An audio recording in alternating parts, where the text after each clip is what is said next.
Bonjour à tous, vous regardez PlaySmart, votre rendez-vous pour décrypter l'industrie du jeu vidéo en France et dans le monde. Dans Serious Game, aujourd'hui, on s'intéresse à la Paris Games Week, qui veut faire plus spectaculaire, plus expérientiel et surtout plus que du simple jeu vidéo. Nicolas Vignol, le délégué général du CEL, organisateur de l'événement, va venir faire le point sur ses nouvelles ambitions. Il sera avec moi en tout début d'émission.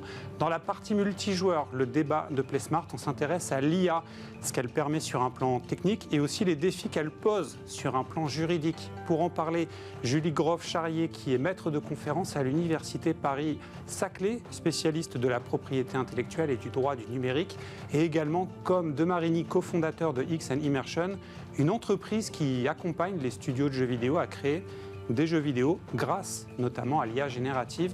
Enfin, dans Level Up, on s'intéresse à la programmation gaming e-sport de Vivatech 2025 avec Alexis Mullard. Il est Head of Innovation et Experiences pour Viva Technologies. Il sera avec moi en toute fin de programme. Voilà pour le programme. PlaySmart, nouvelle partie. La Paris Games Week veut changer de dimension, elle veut faire du plus spectaculaire, du plus expérientiel et surtout, elle veut dépasser le seul cadre du jeu vidéo. On va en parler avec le délégué général du CEL, le syndicat des éditeurs de logiciels de loisirs, Nicolas Vignol. Bonjour. Bonjour. Alors, ces nouvelles annonces plus expérientielles, plus spectaculaires, plus que du jeu vidéo, concrètement, ça veut dire quoi? À quoi va ressembler la Paris Games Week qui se tiendra, donc je le rappelle, du 30 octobre au 2 novembre à Porte de Versailles? Eh bien, effectivement, on ouvre une nouvelle page en fait de ce salon qui maintenant a plus de 10 ans et une base de fans quand même très installée en France. On est le deuxième plus grand salon jeux vidéo en Europe, le premier en France. Après la Gamescom. Après la Gamescom allemande, effectivement, fin août. Et la Paris Games Week, la singularité, c'est qu'on a, dès sa création, en fait, pour ceux qui connaissaient le Micromania Game Show, ça avait une dimension assez show, assez festive. Et on veut renouer en fait avec ça. On a peut-être perdu un petit peu de vue ça pour faire des stands qui vont rester, qui vont demeurer d'expérience de jeux vidéo, de découverte de nouveautés. Mais on veut renouer un petit peu avec le côté show, des grandes scènes, offrir finalement à notre public un mix entre expérience manette en main et puis des spectacles tout au long de la journée, y compris en fin de journée, qui mixeront jeux vidéo et d'autres choses. Par exemple, vous me disiez en off peut-être des artistes, des chanteurs, voire des DJ qui pourraient mixer en fin de soirée sur les stands. Voilà, alors on ne va pas tout révéler Nicolas, mais effectivement la grande nouveauté de la Paris Games Week 2025, et ça fait quelques années qu'on fomente un peu notre coup, mais c'est vraiment que sur la scène finalement gaming mondiale, la Paris Games Week est cet ADN très très particulier de proposer à nos publics, y compris un public qui n'est pas forcément fan de jeux vidéo ou que de jeux vidéo, de pouvoir venir et de faire une journée, voire une soirée totalement nouvelle où il va pouvoir finalement profiter de toute la gamme de l'entertainment, parce que finalement dans une journée on joue aux jeux vidéo, on écoute du rap, on regarde un animé, on peut découvrir sa série préférée. La Paris Games Week a la vocation à accueillir tous ces contenus. D'ailleurs on dit souvent des joueurs de jeux vidéo qu'ils s'intéressent à beaucoup d'autres formes de culture.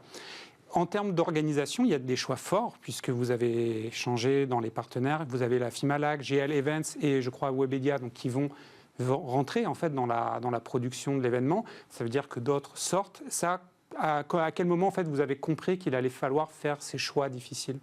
Alors on a eu une histoire très longue avec un partenaire très fiable et qui a délivré un salon totalement satisfaisant, parce que c'est avec eux qu'on a touché quand même un petit peu le sommet et le Graal. On est parti de 10 000 visiteurs pour atteindre 257 000 en 2019, donc avant l'arrêt du Covid. Et c'était Comexposium, notre partenaire, à qui vraiment je veux rendre un hommage, parce que ça a été un très grand partenaire du CEL sur cette histoire-là.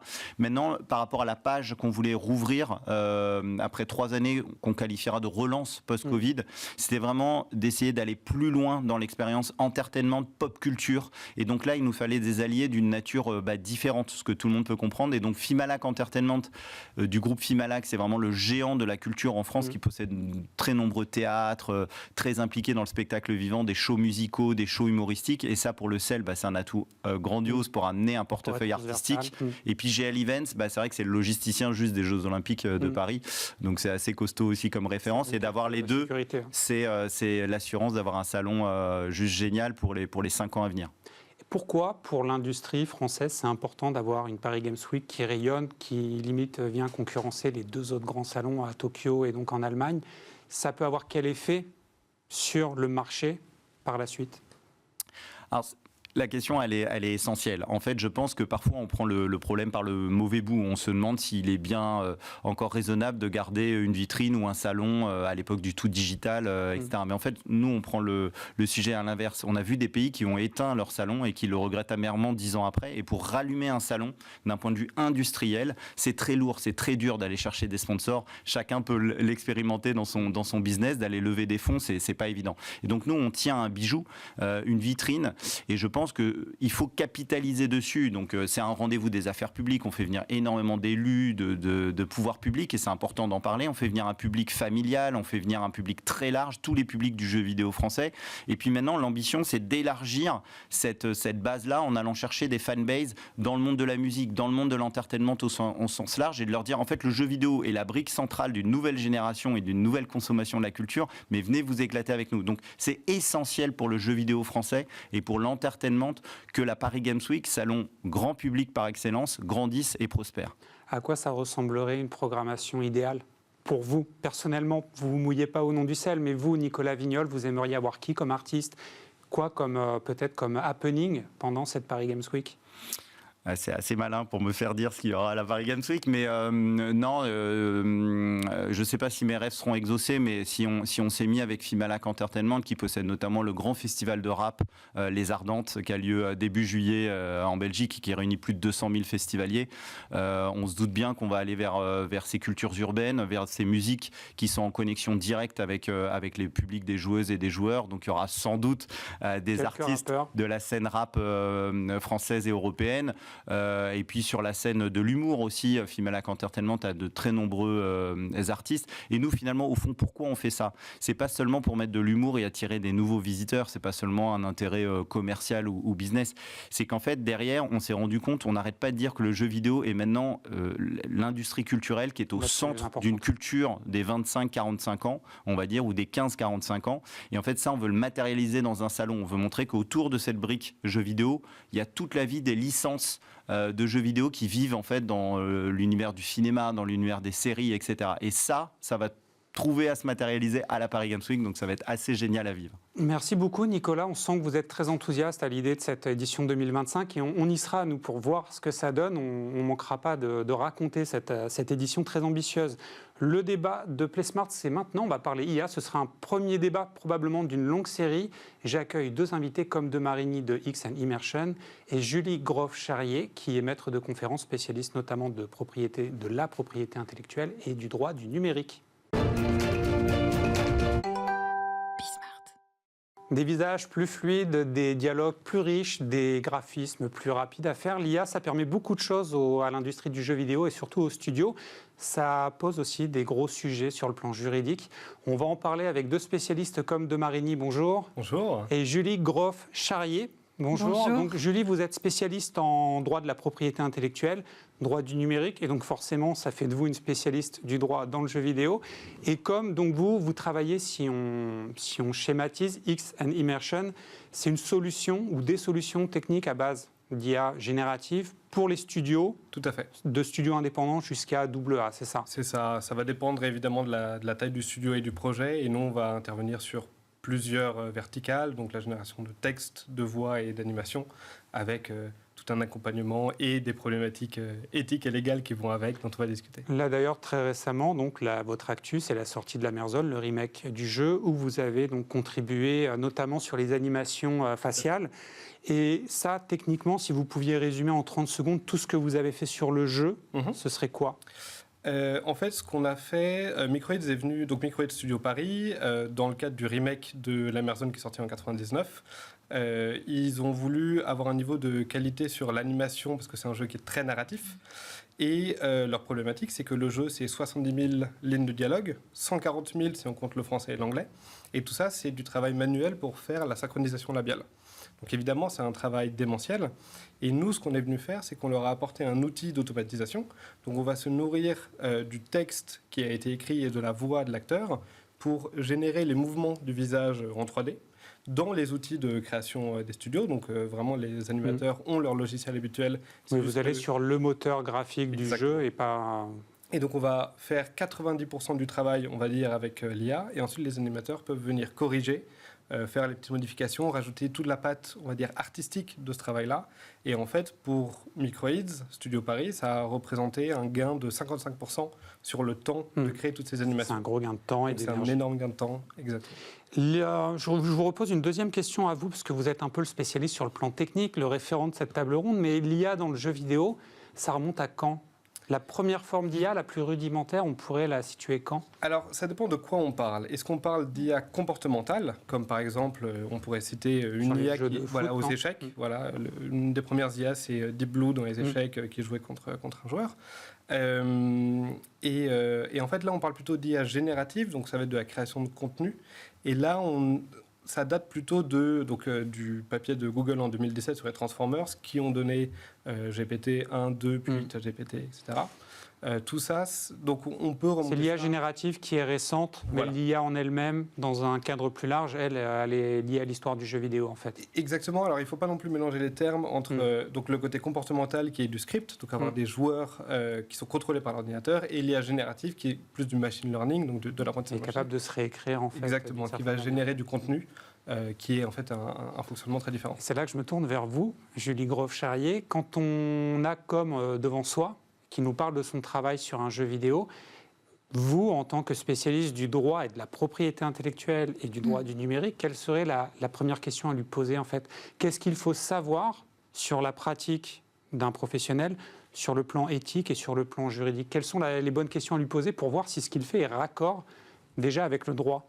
Alors, des questions, il y en aurait des dizaines. C'est aussi l'intérêt, peut-être que la première question à poser, si en tout cas on prend cette double casquette de propriété intellectuelle et numérique, c'est de savoir si les sources d'entraînement de l'IA générative, puisque c'est de ça qu'on parle, sont des sources qui sont obtenues licitement, et notamment sur deux angles, parmi d'autres, mais c'est les principaux.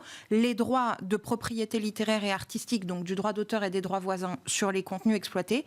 Et au surplus, la question du droit de la personnalité, même s'il est très patrimonialisé aujourd'hui, sur la question de la voix qui était évoquée à l'instant sur la Mer Zone, évidemment, puisque c'est une réédition d'un ancien titre.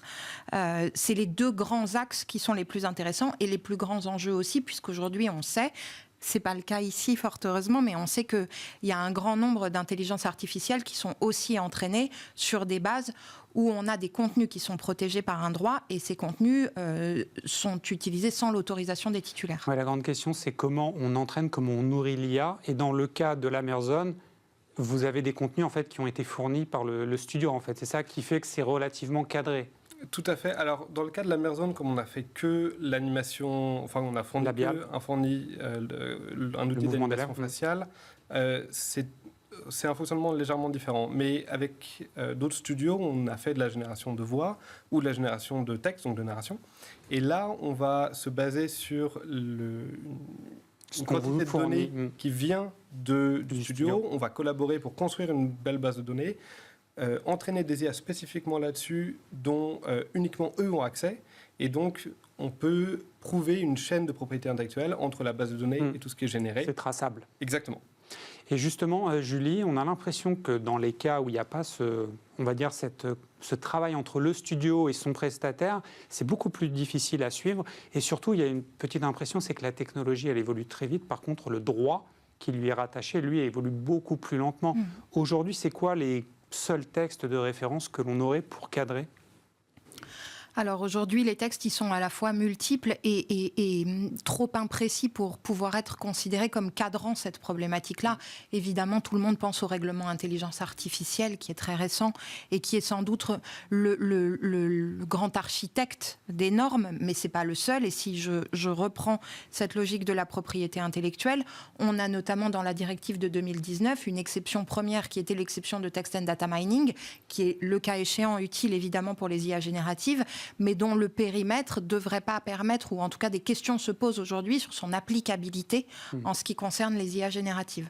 Il manque en fait un texte ou des lois spécifiques aux industries créatives, voire aux jeux vidéo, puisque les défis sont très spécifiques. C'est ça la question. Alors c'est toute la difficulté aussi, et là c'est presque des problématiques de légistique, c'est aussi, est-ce que, en rebondissant sur ce que vous avez dit et qui est central aujourd'hui, de toute façon la technique va plus vite, est-ce que la norme, en tout cas est-ce que la norme écrite est la meilleure des réponses, est-ce qu'il faut faire confiance aux juges avec les outils existants? Et donc à de l'interprétation. Exactement. Est-ce que vraiment on a envie de se poser la question d'une nouvelle norme écrite qui, le temps de son adoption, sera potentiellement obsolète dépassé par la déjà. technique. Il y a quand même quelque chose qui est fascinant par rapport aux jeux vidéo. Toutes ces questions qui se posent, c'est que le jeu vidéo, potentiellement, et là je me tourne peut-être vers vous c'est que c'est peut-être un bon terrain d'expérimentation juridique pour cadrer l'IA. En fait, vu que c'est un cadre plutôt ludique, a priori on ne crée pas des objets dangereux via un jeu vidéo. On peut créer des contenus peut-être un peu déstabilisants, mais en tout cas, c'est peut-être un secteur où le législateur pourrait regarder ce qui se passe pour imaginer les bons textes. Absolument. Le jeu vidéo a le bon avantage de regrouper tout un tas d'aspects de savoir-faire, d'aspects artistiques, créatifs. Donc on retrouve du cinéma, on retrouve de l'écriture, de la narration, on retrouve de la musique. Donc on peut faire énormément de choses dans le jeu vidéo. Donc on peut expérimenter dans tous ces domaines-là, avec évidemment le suivi juridique qu'il faut, mais aussi ça donne des possibilités créatives qui sont intéressantes et des expériences qui peuvent être nouvelles. Et là, vous avez justement pointé du doigt le fait qu'il y a quand même des gens qui sont concernés, même si c'est du jeu vidéo, on pense aux auteurs. Quand l'IA en fait, peut produire des contenus, par exemple des dialogues, par exemple peut-être des musiques, j'imagine à terme, quelle place il va rester pour l'être humain auteur ? Est-ce qu'il y aura encore des auteurs sur les jeux vidéo ? Bien sûr, c'est toute la question. Alors, si on est optimiste, on répond que oui, et que de toute façon, c'est un cercle vertueux aussi, que l'IA a au moins autant besoin de l'humain que l'humain n'a aujourd'hui besoin de l'IA. Donc, il faut l'espérer. Ceci étant dit, on ne peut pas nier non plus une réalité factuelle qui est qu'elle a déjà commencé à avoir une incidence sur l'emploi. C'est identifié partout, c'est identifié en Europe, les États-Unis aussi. Enfin, les secteurs créatifs aujourd'hui interpellent sur ces problématiques-là. Et pour reprendre l'exemple du jeu vidéo, on a très récemment, là, dans Fortnite, ils ont intégré un personnage avec une intelligence conversationnelle qui a la voix de Dark Vador. La voix de Dark Vador en américain, c'est la voix de James Earl Jones, qui est décédé. Et en fait, les syndicats sont montés au créneau, notamment en disant, là, on sa peut voix pas utiliser la voix d'un acteur. Voilà. Et c'est problématique sur plein de plans, notamment parce que cette IA-là, on parlait des risques tout à l'heure, cette IA-là a commencé à déraper un peu. Elle a tenu des propos à propos de la poitrine d'une de ses conquêtes potentielles à Dark Vador. Il y avait un prompt un peu raté. Oui, c'est ça. Un prompt un peu sexiste. C'est ça, voilà. Et en fait, ça met en lumière tout un tas de problèmes qui est, dès que des entreprises, et en particulier on voit ça chez les entreprises nord-américaines ou chinoises aussi, on le voit beaucoup, c'est on va d'abord créer quelque chose pour se demander si on est capable de le faire, le publier, et ensuite on réfléchit au droit. Exactement. Alors que typiquement en Europe, il y a beaucoup d'entreprises qui font de l'intelligence artificielle générative, et on a beaucoup plus ce point de vue de OK, est-ce que c'est bien de le faire ? On se bride avant de voir si c'est légal. Exactement. Et ensuite, on va le faire, mais on va le faire bien. Et c'est typiquement une des premières questions que nous on s'est posées il y a 4 ans quand on a créé Xen Immersion, c'est comment est-ce qu'on peut faire les choses correctement ? Et on a été une des premières entreprises à déployer une charte éthique sur le clonage vocal pour pouvoir faire un accord tripartite entre un studio, un acteur ou une actrice et nous-mêmes, avant de faire le moindre clonage de voix. Après, si je ne me fais pas l'avocat du diable, mais j'imagine le chat qui se mord la queue, un studio qui crée son jeu 100% grâce à de l'IA ne pourra pas revendiquer la protection de son droit d'auteur derrière sur ses contenus, si tout est artificiel. C'est même pire que ça. On a déjà vu Steam, qui est donc la plateforme de distribution principale sur PC. Pour les jeux dématérialisés. Tout à fait. Qui a banni des jeux parce que le studio n'était pas en capacité de prouver qu'ils avaient toute la propriété intellectuelle de ce qui était dans le jeu. Et donc, dans des cas comme ça, c'est un jeu qui ne se vend pas, c'est un studio qui, du coup, ne gagne pas d'argent. Perd en réputation. C'est très risqué. Qui perd en réputation, c'est extrêmement risqué. L'IA générative, donc, elle peut être créée par une machine, on va dire. Est-ce que c'est encore une œuvre si elle est créée à 100% par une machine ? C'est une question que je vous pose à vous, Julie. Non, alors effectivement, dès lors que, quelle que soit l'œuvre, mais typiquement sur un jeu vidéo, alors ça peut être plusieurs ou la totalité des dimensions. On peut envisager que seul le scénario soit créé par l'IA, seule la musique, etc. Donc là, on aura des approches sectorielles. Si c'est la totalité, en fait, les créations générées par des machines, ce qu'on appelait à l'époque des machines, ce que maintenant on appelle de l'intelligence artificielle, mais en fait, il n'y a pas une différence énorme, il n'y a pas de protection. Il faut un humain et il faut un humain créateur. Alors cet humain, il peut être assisté par une machine ou par une intelligence artificielle, mais s'il y a une substitution qui s'opère et plus une assistance, alors là, la protection disparaît. Et c'est effectivement un enjeu d'importance, parce que ça veut dire que derrière, sur des réutilisations potentielles, parce que souvent, c'est ceux qui sont les moins vigilants au moment de la création avec des contenus illicites qui le seront le plus quand il s'agira de protéger leur propre création. Voilà, ça aura disparu. Imaginons un monde où l'IA n'a pas détruit le métier d'auteur, de scénariste, où l'IA et les auteurs, les artistes coexistent parfaitement. Jusqu'où l'IA, sur un plan technique, peut-elle nous emmener? Est-ce qu'on peut imaginer, par exemple, sur des jeux, que le personnage non-joueur puisse avoir une ressource de dialogue, de réponse au personnage joueur qui soit infinie, puisqu'il est capable de créer, en fait, des dialogues? Tout à fait. Alors aujourd'hui, nous, on est déjà en capacité de déployer cette technologie-là, donc d'avoir des dialogues en temps réel et générés en temps réel avec des NPC, donc pour générer des quêtes, de la narration, des histoires, de l'émotion. Si on va un cran plus loin, une des questions, c'est est-ce qu'on va finir par avoir des jeux qui sont générés intégralement par IA, précisément sur nos goûts? Donc, ma réponse à ça, c'est que de une, c'est certain que l'IA ne va pas remplacer tous les créateurs, parce qu'en fait, un jeu, c'est beaucoup de travail, beaucoup d'amour et beaucoup de vision. Et aujourd'hui, l'IA n'est pas capable de remplacer. On pense à Clair Obscur, Expédition 33. Exactement. Je ne pense pas qu'une IA aurait pu le faire de cette manière-là. Tout à fait. Donc, il y a un dessin créatif qu'on ne peut pas remplacer aujourd'hui et qu'on ne va pas remplacer dans les décennies qui viennent. En revanche, je ne suis pas sûr non plus qu'on ait envie d'avoir un jeu intégralement généré par IA, puisque tout l'avantage du jeu vidéo, c'est qu'il est social. C'est de pouvoir dire, moi j'ai joué à tel jeu, il s'est passé telle chose, j'ai choisi telle branche de l'histoire, et toi, qu'est-ce que tu as fait avec? Comment ça se passe? Et si on n'a que des jeux qui sont designés uniquement pour nous-mêmes, on perd tout l'aspect social du jeu vidéo. De découverte d'autres points de vue. Et de partage. Quand on regarde un film, on veut en parler à ses amis, on veut en parler à ses proches. Quand on lit un bouquin, on veut le recommander. Le jeu vidéo, c'est pareil. Et donc ça, je pense que ça ne va jamais disparaître. Julie, peut-être un mot de la fin pour rebondir sur ce qu'a dit Com, ou est-ce que, peut-être la bonne question, c'est un jeu vidéo 100% IA, est-ce que vous auriez envie d'y jouer? Non. De manière certaine, pas du tout. Et puis moi, j'ai une vraie crainte là-dessus, et notamment, on n'en parle pas, mais c'est aussi une problématique par rapport aux plus jeunes des publics.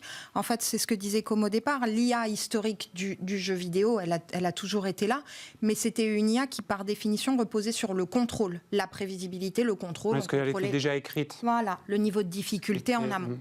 L'IA générative, ici, par essence, c'est la perte de contrôle dans l'instantanéité. Et tous les dérapages qu'on voit avec les IA génératives aujourd'hui, on a des réactions a posteriori, mais sur le moment, ça se produit. Donc, je crois qu'il y a aussi des risques à identifier aussi. C'est une chance. Il ne faut pas la voir non plus de manière complètement négative, mais c'est une chance à laisser dans son précaré. Toutes les mains. Ouais.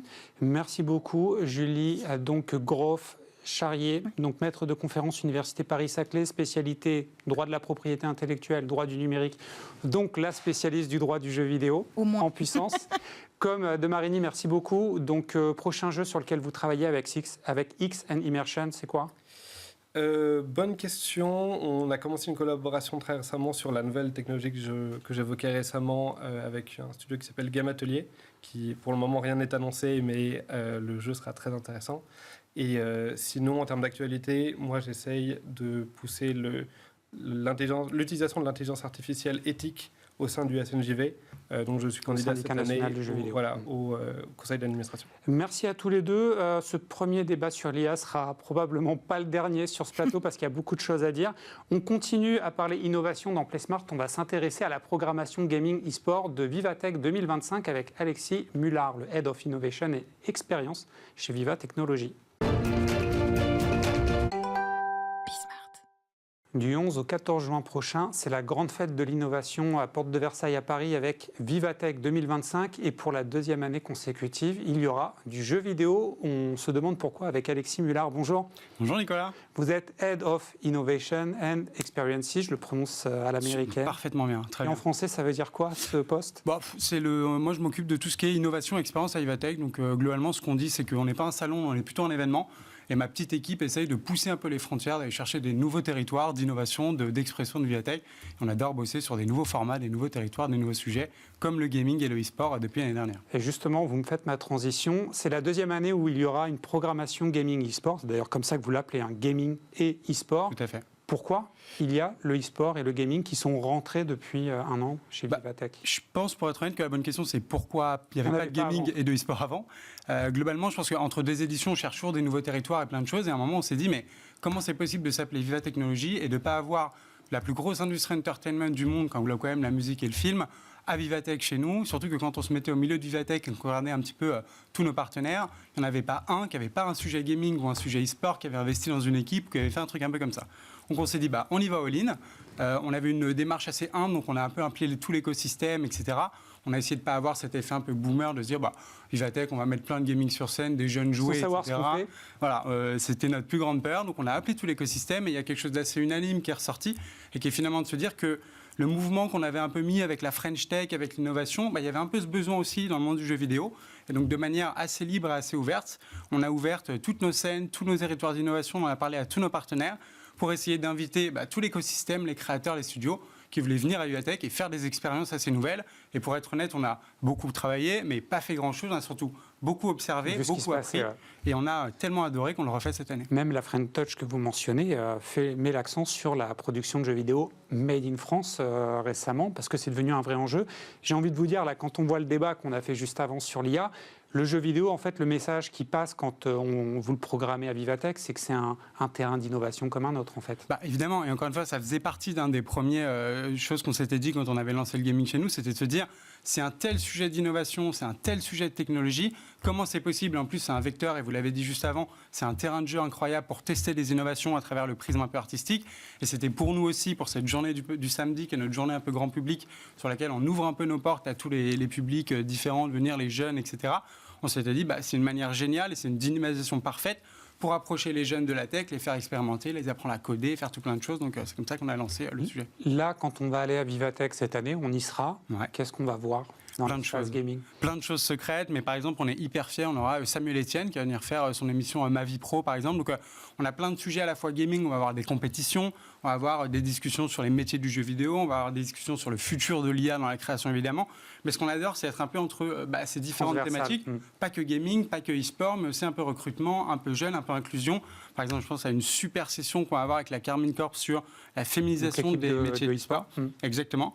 Et donc, on va être ravis d'accueillir des joueuses, et Lydia, des influenceurs, des influenceuses qui vont venir raconter la place des femmes dans les métiers de l'industrie. Voilà. Et ça, on est hyper fiers de le faire avec eux. Et chaque année, on apprend et on se laisse aussi vachement entraîner dans des nouveaux sujets, des nouveaux territoires hyper excitants sur le sujet. Le SNJV est partenaire aussi, parce que vous parliez des métiers du jeu vidéo, ça c'est une de leurs problématiques. Tout à fait. Alors le SNJV, pas tout à fait. Évidemment, on travaille avec tout l'écosystème. Mais par exemple, cette année, on a donné notre Investor Lounge, qui est normalement que pour des investisseurs les 3 premiers jours, à France eSport, qui va venir animer, pareil, de manière un petit peu carte blanche, tout l'écosystème gaming et e-sport dans un lounge. Ils auront une programmation à eux, ils vont faire des rencontres métiers pour quand même garder les ingrédients qui font la réussite de Vivatech. On voulait l'appliquer aussi à cette journée du samedi au gaming et au e-sport. Et donc c'est pour ça qu'on a fait ça avec France eSport. Merci beaucoup Alexis Mullard, Head of Innovation and Experiences Vivatech. Donc on vous retrouvera en juin sur le salon à la porte de Versailles. PlaySmart, c'est terminé pour aujourd'hui. On se retrouve le mois prochain. J'en profite pour remercier Xavier à la réalisation, Saïd au son, Sybille Aoudjan qui me parlait dans l'oreillette en régie et Juliette Milierina qui s'est occupée de l'accueil invité. On se retrouve le mois prochain. D'ici là, suivez-nous sur les réseaux sociaux, sur le replay de Bismart. Et surtout, n'oubliez pas, jouer c'est bien, jouer intelligemment c'est mieux.